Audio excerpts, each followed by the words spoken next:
श्री महाप्रज्ञ गुरवे नमः।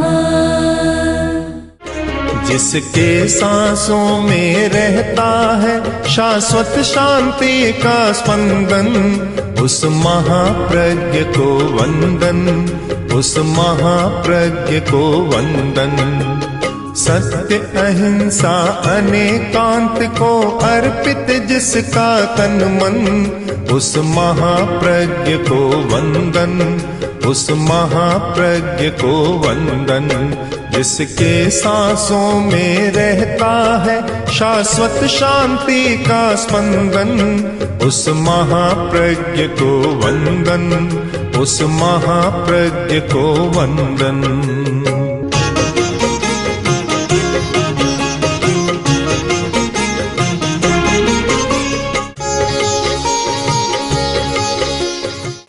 पर सबसे बढ़िया शब्द कौन सा है? तो आचार्य भिक्षु को पढ़ा इस दृष्टि से, तो फिर मुझे मिला संयम।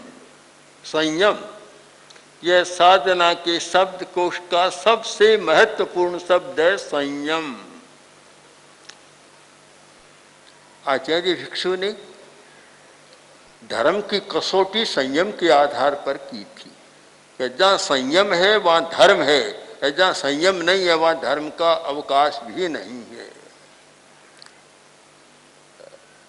क्योंकि हमारा सारा संपर्क बाह्य जगत के साथ होता है, इंद्रियों से, मन से, बस, और तो सब पीछे रहते। इंद्रियों का संयम और मन का संयम और वाणी का संयम और साथ साथ शरीर का संयम, भाव पीछे रह जाते। संयम करो, संयम कसौटी है। इस शब्द को मैंने पकड़ा, समझने का प्रयत्न किया। और आचार्य तुलसी ने पता नहीं क्यों, यह भी कोई नियति की बात होती है, अनुव्रत का घोष भी चुना तो संयम है खलु जीवनम।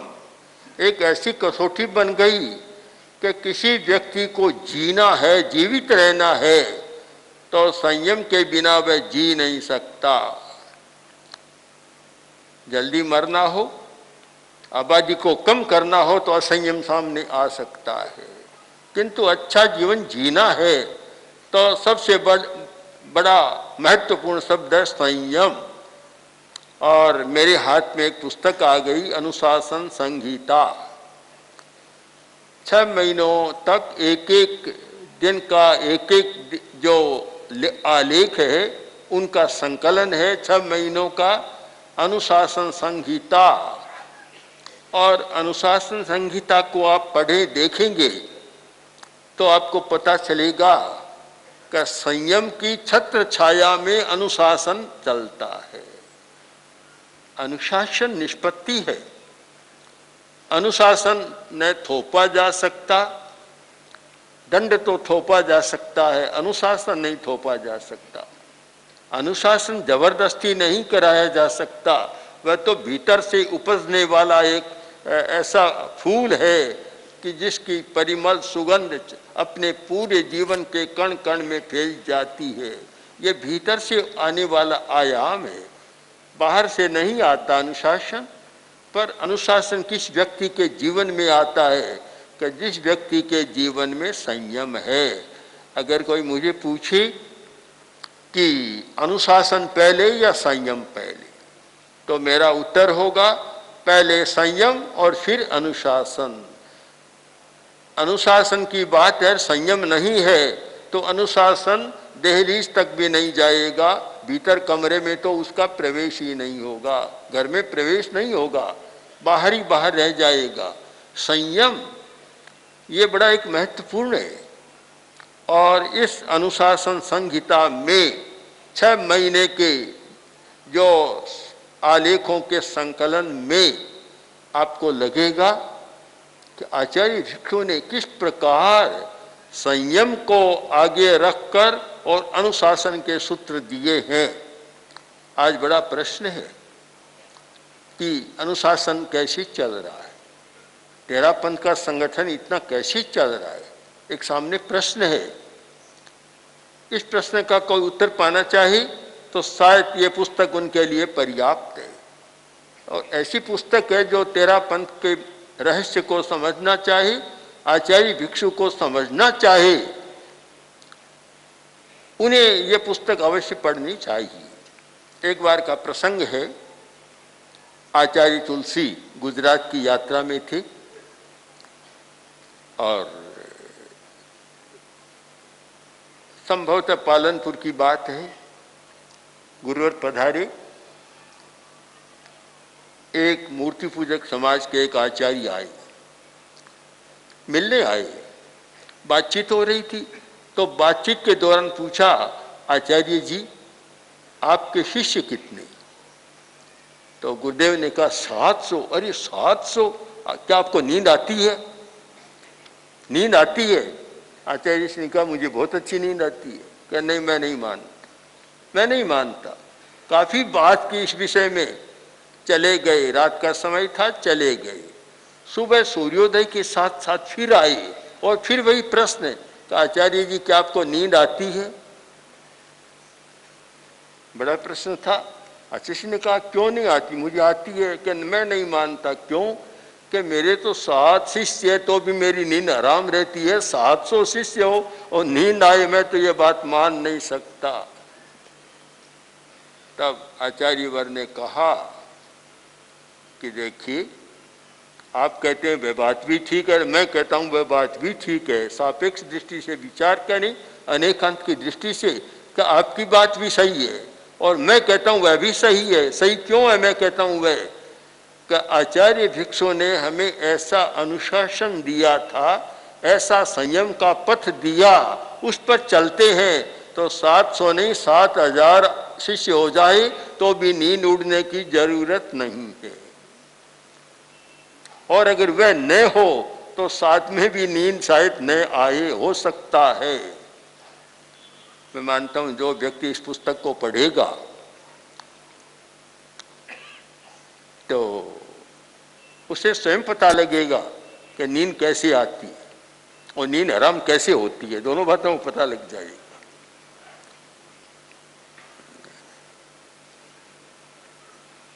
आचार्य भिक्षु ने जो संयम की कसौटी के आधार पर कुछ दिया, बड़ा जटिल है। और आप ये न माने कि पुस्तक का काम भी सरल है, बहुत जटिल काम है। इतना पढ़ना पड़ा है इसके लिए और बहुत श्रम कर खोजना पड़ा, कहाँ से कहाँ लेना। कोई एक जगह लिखा हुआ तो सारा है नहीं, कहीं से चुनना, कहीं से चुनना। एक माली से पूछो कि जब रोज फूलों का टोकरा भरता है तो कहाँ कहाँ से फूल चुनकर वह लाता है, तब कितना होता है।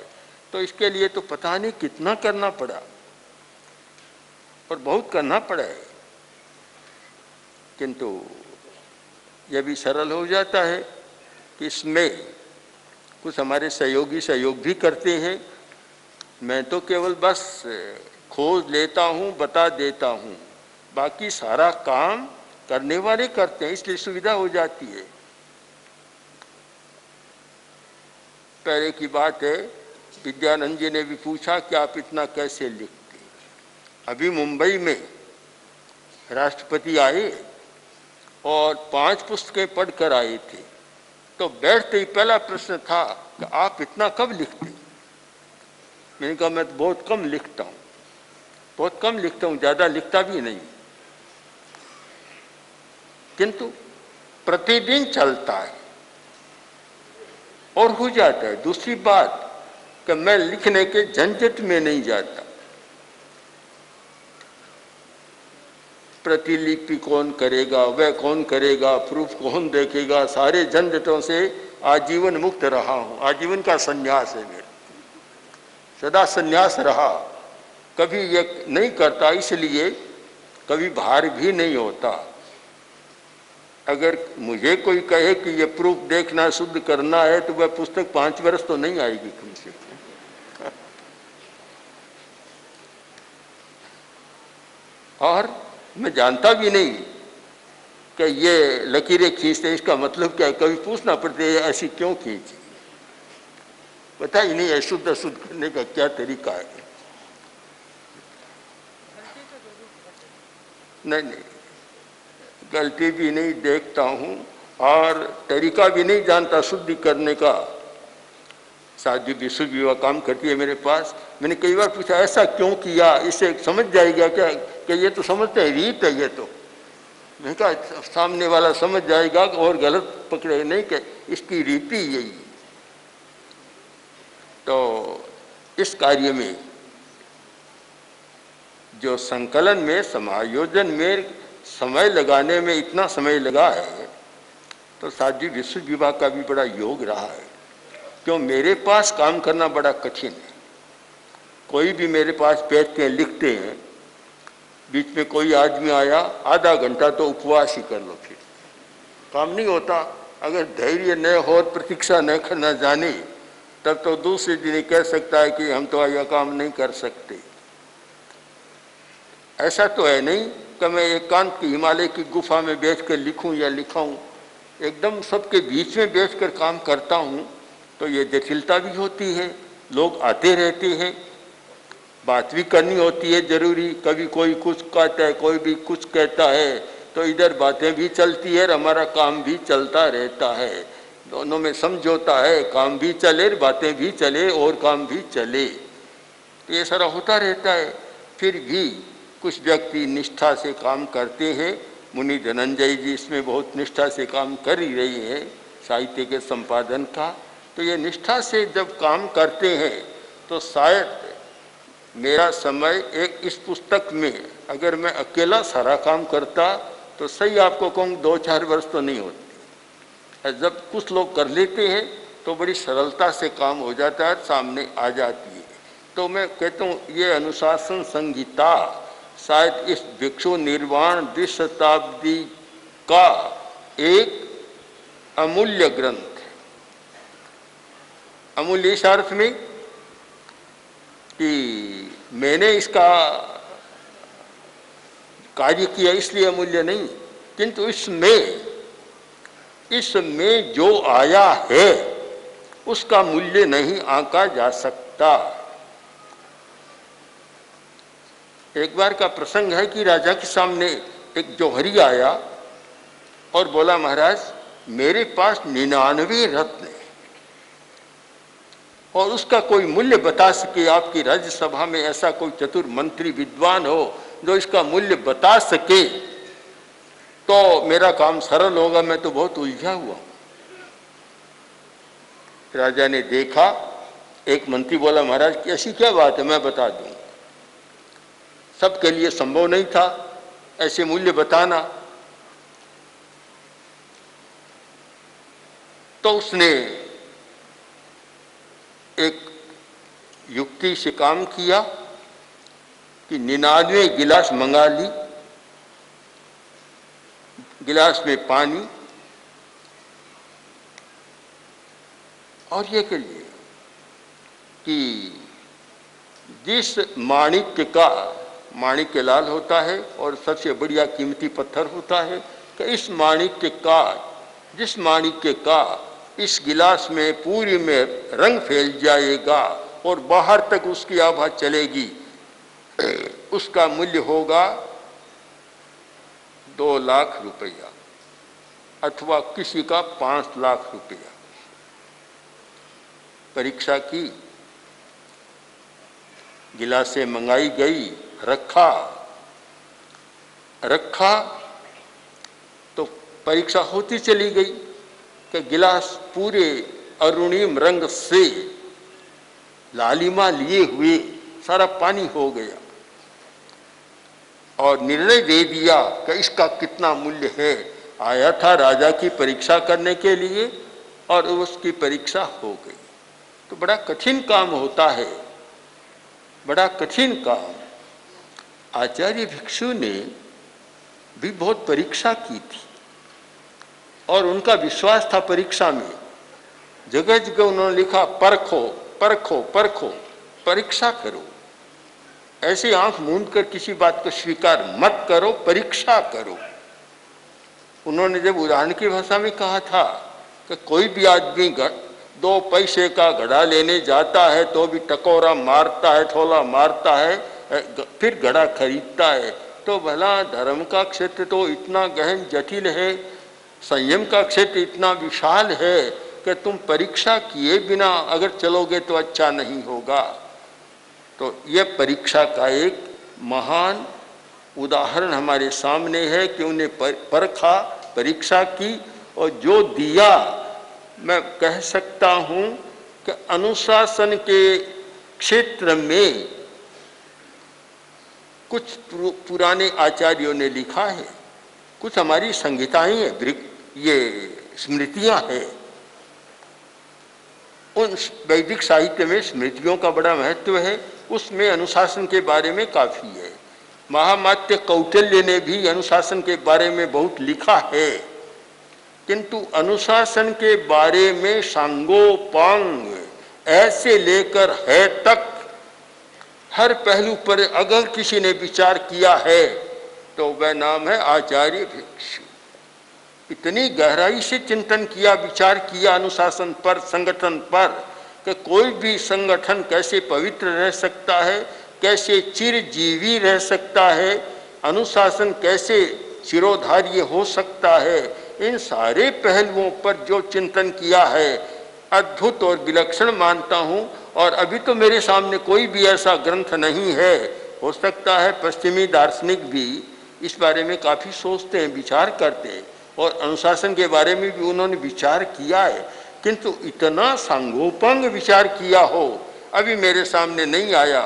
अरस्तु ने, सुकरात ने, प्लेटो ने, इन लोगों ने भी समाज व्यवस्था, राज्य व्यवस्था, संगठन, अनुशासन पर काफ़ी विचार किया है, किंतु इतना सांगोपांग मेरे सामने नहीं है।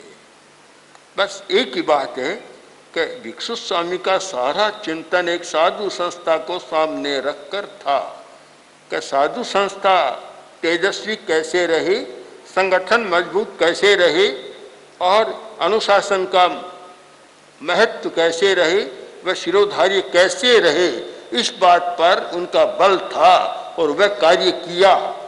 और उस कार्य में कहना चाहिए कि उन्हें बहुत सफलता मिली है, बहुत सफल हुए हैं।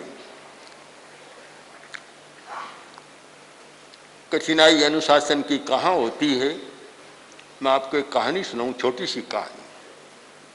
एक लड़की अपनी माँ के पास गई, जाकर बोली, माँ आज तो दादी नाराज होगी। माँ ने कहा तुम राजी कर लो। कि कैसे होगी? कि कान पकड़कर माफी मांग लो, राजी हो जाएगी। वह गई, 2-4 मिनट बाद वापस आई। माँ ने पूछा राजी होगी कि राजी? और ज्यादा नाराज होगी। दादी तो और नाराज होगी। माँ ने कहा क्यों? इतने में पीछे से आवाज आई दादी की, इससे पूछो कान किसके पकड़े, मेरे पकड़े, खुद के पकड़े। आज की हमारी कठिनाई है कि राजी भी करना है, कान खुद का नहीं पकड़ना, कान उसी का पकड़ना है जिसको राजी कर। बड़ी कठिनाई होती है। यानी खुद को व्यक्ति अलग कर देता है, केवल दूसरों को ही बदलना चाहता है, अपना कान नहीं पकड़ता। राजी करना है तो जिसको राजी करना है दादी को, तो जाकर दादी का ही कान पकड़ना है। कैसे समस्या का समाधान हो? आचार्य भिक्षु ने केंद्र में रखा कि अपना दोष देखो, अपनी कमियों को देखो। बड़ी महत्व की बात है। शायद आज मैनेजमेंट का तो ये बड़ा सूत्र हो गया, प्रबंधन का सूत्र है कि अपनी कमियों को देखते रहो, कोई प्रशंसा मत करो, कोई बड़प्पन की बात मत करो, कमियों को देखते जाओ तो तुम्हारा परिष्कार होगा। आचार्य भिक्षु ने अनुशासन के लिए जिस सूत्र को महत्व दिया था वह था कि खुद की कमियां देखो, खुद के कान पकड़ो, दादी के कान मत पकड़ो। तो एक बड़ा महत्वपूर्ण सूत्र है उनका कि जिसके द्वारा व्यक्ति काफी बदल सकता है। अब इस प्रसंग में मैं संयम की बात को फिर कहना चाहता हूँ, और सब लोगों को ध्यान देना है कि यह स्थल, यह भिक्षु धाम एक संयम का स्थल है, संयम की भूमि है। जिस महान आत्मा ने संयम का जीवन भर पाठ पढ़ाया था, उनकी समाधि है। यहाँ आने वाले संयम के साथ साधना करें तब तो बहुत अच्छा है, और यहाँ आकर भी असंयम की बात करें, बड़ी जटिल बात होती, अच्छी नहीं होती। इस प्रसंग में एक बात और भी है कि आज तीर्थ स्थलों में जाने की प्रवृत्ति तो बहुत बढ़ रही है। पता नहीं कहाँ कहाँ लाखों लाखों लोग अपने तीर्थ स्थानों में, देवियों के मंदिरों में, आदि आदि स्थानों में जाते हैं और कठिनाइयाँ भी झेलते हैं, कठिनाइयाँ झेलते हैं। व्यवस्था का कोई दायित्व होता नहीं है।